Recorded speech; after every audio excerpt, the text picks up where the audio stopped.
Hallo zusammen, grüßt euch. Wir wollen mit euch heute zusammen eine Forelle untersuchen. Die Forelle kann ja im strömenden Wasser gegen den Strom ganz locker stehen, mit ein paar Schwanzbewegungen. Und wenn man sie erschreckt, kann sie gegen den Strom pfeilschnell flüchten. Und wie sie das macht, das wollen wir heute mal untersuchen. Und genauer sozusagen die Kiemen, welche Geometrie hat die, wie ist die Einströmung, wie kann der Fisch gegebenenfalls auch einen Wasserfall nach oben gesaugt werden. All die Fragen werden wir in diesem Video behandeln, Schritt für Schritt und ja, dann bis dann. So, zweites Video. Die Kieme ist mal geöffnet und wir sehen also hier diesen Kiemenfächer. Der hat eine Art Form wie das Nike-Symbol, geht aber auch so ein bisschen schneckenförmig auf. Alle Kiemenrippen sind fächerförmig, laufen die auf diesen Hornbogen zu, hier. Und ihr seht, hier gibt es Kämme, sowie Zähne, ja, die an diesem Rand entlang laufen. Und diese Zähne führen auch bis weit hier hinter. Also sieht aus, als würde da ein Kamm in der Strömung stehen und dort es sozusagen zunächst erstmal auffächern. Der Fisch hat, wenn ich es hier genau, wenn man hier vorne in den Mund leuchtet, seht ihr, kann also der Fisch direkt auf diese Kämme, auf diesen Kammansatz direkt also das Wasser anströmen lassen und splittert es sozusagen hier mit diesem Kammbogen auf, sodass jetzt hier dieser Lappen angeströmt wird. Okay, wenn ich jetzt aber, und das ist das Faszinierende, wenn ich jetzt einen dieser Lappen öffne, dann passiert Folgendes. Ihr seht, das ist ein ganz dünner Lappen und diese Lappen sind wirklich, die hängen wirklich nicht zusammen, die sind einfach fasermäßig. Wir werden eine Faser dann mal lösen und mal unter dem Mikroskop anschauen, weil da liegt, glaube ich, auch ein bisschen der Hase im Pfeffer. Und hier sieht man, dass dieser Kamm sich dieses Konzept genauso fortsetzt. Das heißt, hier sind Kammbögen, 1, 2, ich mache mal weiter, 3, ne, hier, die also da diesen gut durchbluteten Fächerkamm einfassen oder die Wurzel sozusagen davon fasst und das Wasser also hier durchströmen kann. Das heißt, wenn der Fisch sich öffnet oder vielleicht kann er sozusagen diese Kiemenbögen bewegen und dann strömt entsprechend mehr Wasser hier über diese rosa Fächerkämme. Wir gehen mal tiefer. Oh, hier gibt es sogar noch einen. Also wir zählen insgesamt 4 dieser Kiemen, wow, die der Fisch hier bewegen kann. Und darunter kommt jetzt etwas anderes. Also hier geht es ins Innere sozusagen vom Fisch hinein, wie der Gaumen oder so, ne? Bereich, also 1, 2, ich zähle 3, nein 4, 1, 1, 2, 3, ja 3 Kiemenbögen, Hornbögen, die hier die Kiemenfächer halten. Okay, hier die schöne Schale, die als Deckel sozusagen dient. Ja, okay, das erstmal für den ersten Eindruck, wie diese 3 Kiemenlappen, jetzt muss ich schon mal überlegen, sind es 4 oder 3? Ich muss nochmal zählen. 1 Kiemenlappen, 2 Kiemenlappen, 3 3, sind 4 Stück. 4 Lappen. Also hat er 8 Kiemenlappen, mit denen der in der Strömung Sauerstoff und Bewegung beeinflussen kann. Okay, das für das. So, weiter geht's. Also wir haben jetzt mal eine dieser Kiemenbögen mit den Kiemenlappen mal entfernt. Und wenn wir jetzt anfangen, zunächst erstmal hier vorne diesen Rippenbogen zu untersuchen, dann sieht man, wenn man den bewegt, dann fächern sich diese Spitzen auf, diese Zähne, die sind wirklich dornig und sie steigen hier in der Länge an im Kniebogen hier. Man sieht, es ist gelenkig, ne? Und wenn man das jetzt nach oben dreht, so hat jetzt hier, das hier ist eine runde Öffnung, also es ist rund gefasst. Und das Profil von diesen Kiemen ist wie eine Tragfläche. Seht ihr das? Könnt ihr das sehen? Ich ziehe das nochmal ein bisschen weiter rein. Ja, also im Seitenprofil sind diese Kämme leicht gebogen. Ja? Also die obere Strecke ist länger als die untere Strecke. Und jetzt müssen wir mal schauen, wie diese Kämme weiter gefasst sind. Ja. Ja, genau.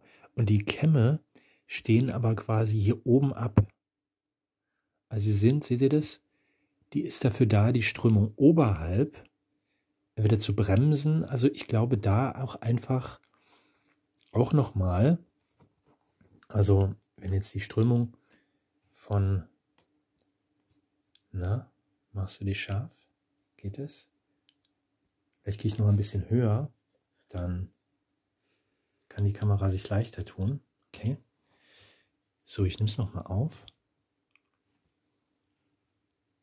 Ja, hier sieht man es von der Seite. Also von hier kommt die Strömung an und wird jetzt für den oberen Kamm, für den oberen Bereich, also hier kann sie abfalzen an dieser Rundung, geht hier unten entlang und hier oben wird sie aber gebrochen durch die Zähne und geht hier über diese Tragfläche, quasi Tragfläche drüber. Ne? Okay. Das erstmal für den ersten Eindruck. Ne? Also da wird die obere Strömung gebremst und aufgefächert. Ne? Also hier wird sozusagen mehr Strömungsoberfläche erzeugt. Dadurch wird die Strömung hier langsamer, aber hier unten schneller. Das ist sozusagen, wenn man es hinlegt, jetzt eine der Strömungen hier vorne ist der Mund, die hier auf den Fisch, das heißt, eigentlich gibt es einen Druck, der aber hier durch den Deckel, der hier oben drauf ist, ne? Also gibt es, hier entsteht der Sog, also hier unterhalb der Kieme entsteht der Sog, genau.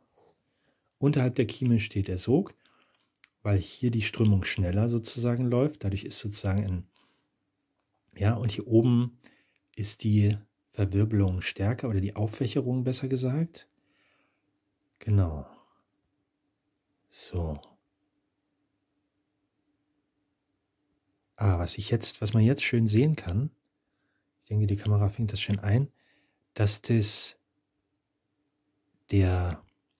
Profil hat nochmal einen Kernzapfen, der ist auch weiß wie ein Horn, und da gehen jetzt verschiedene Härchen ab.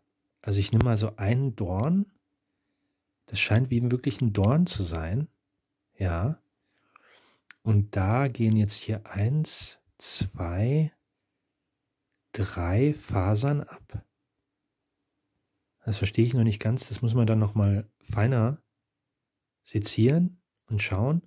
Aber hier kommt jetzt der nächste Fächer. Das scheint wie, als würden lauter Blätter nebeneinander stehen und die haben sozusagen so eine Art Tentakel oder solche Ärmchen. Und im Kern gibt es aber sozusagen hier ein Profil, das Tragflächenprofil, was sich außen eben auch zeigt, ne? Hat innen einen Hornkern, ne, der anscheinend hier in diesem Kiemenknie mit verankert ist. Und dann binden sich da außen dran sozusagen diese rosafarbenen Zapfen. Ich würde nochmal hier einen klareren Schnitt setzen am Ende hier, um das nochmal deutlicher zu sehen. Ja, jetzt sieht man es, denke ich, ganz gut. Ne? Da dieser kiemenförmige, dieser zapfenartige Kernbereich. Gut, das war das. Jetzt gehen wir nochmal tiefer in die einzelne Lamelle oder Kiemzotte. Gehen wir nochmal rein, gucken wir nochmal, was so ein Schnitt, wie das aussieht. Soweit. So, eine Parzelle ist mal rausgenommen und man sieht so diesen tintenfischartigen Aufbau, ne, mit den Zapfen, mit den Kiemenzapfen sozusagen hier dabei. Die sind alle recht rund, ja, so. Und dann wollen wir uns mal diese Sachen gleich mal im Mikroskop anschauen. Okay. So, dieser Zottenabschnitt ist mal aufgelegt auf das Mikroskop. Wir haben die größte Linseneinstellung mal gesetzt und wir gehen von außen von einem Zottenkamm hinein, ne? Und schaut mal, was da sich zeigt. Also wir haben auf alle Fälle hier diesen schleimigen Überzug, ne? Und der wird wahrscheinlich ordentlich angewirbelt. Und dann gibt es hier diese Kämme. Das muss, weil wir ja eine Aufsicht haben, also seitlich drauf schauen, müssen das entweder kreisförmige Strukturen sein, aber man sieht hier zum Beispiel hier oben, wie also diese Struktur in diese äußere Haut übergeht, was einfach auch die Farbe dann gibt von diesen Ärmchen. Und die, hier sieht man es, glaube ich, noch besser. Ich gehe noch ein bisschen die Richtung runter. Ja. Also hier könnte man sogar fast meinen, dass es hier im Äußeren eine Art Wellenstruktur gibt, die also da bei den Zäpfchen angesetzt sind. Aber wie gesagt, das ist ja von der Schleimhaut sozusagen umschlossen, ne? Also wie bei uns im Mund sozusagen die Schleimhaut, aber es könnte sein, dass wir also hier hier, Claudius, das sind Kämme, ne? Die also da den Luftsauerstoff, jetzt sieht man es schön, den Luftsauerstoff so rausnehmen, ja, und gleichzeitig das Wasser möglicherweise in eine Art Vibration sozusagen versetzen, ne? Nochmal zusätzlich. Ja. Okay, wir gehen mal das Objekt soweit durch. Das sieht schon so aus. Jetzt kriegt es sogar eine Dimension, als würden sich diese Bögen jetzt in einer anderen Richtung bewegen. So, jetzt taucht das hier wahrscheinlich, hier haben wir jetzt den zweiten Arm, den können wir ja auch mal abgehen.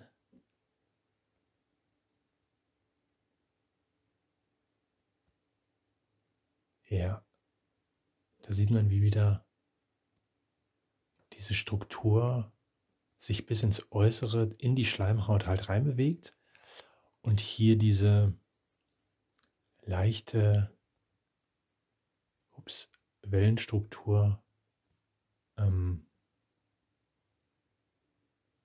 diese Rippen, also die Strömungsrichtung ist von hier, ne? Also da kommt die Strömung an und wird sozusagen hier rangeleitet, ne? Also irgendwo muss ja das Wasser an diese Zotten ran und ja, also da scheint die Aufnahme stattzufinden, vom Sauerstoff bzw. der Gasaustausch. Okay, ich denke, das sollte mal fürs Erste genügen. Wir zoomen nochmal ein bisschen durch.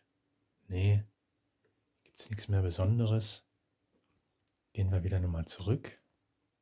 Was haben wir hier? Ah ja, gibt es nochmal einen anderen Bereich. Vielleicht schaut man da seitlich drauf oder von unten. Ja, hier kommt die andere.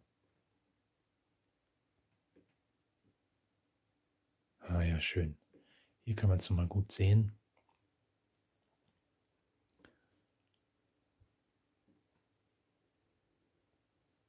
So, ja, da würde ich sagen, das war die Untersuchung von der Forellenkieme, von grob nach fein. Und ja, vielleicht könnt ihr was damit anfangen, ne? Und an euch die Frage, ja, wie schafft das der Fisch mit diesem Organ, ja, in der Strömung locker zu stehen und beim Erschrecken pfeilschnell abzuhauen, entgegen der Stromrichtung, und wie es schafft, mit diesem Organ den Wasserfall nach oben zu springen oder gesaugt zu werden, wie auch immer. Okay, ich danke euch und macht's gut. Bis zum nächsten Video.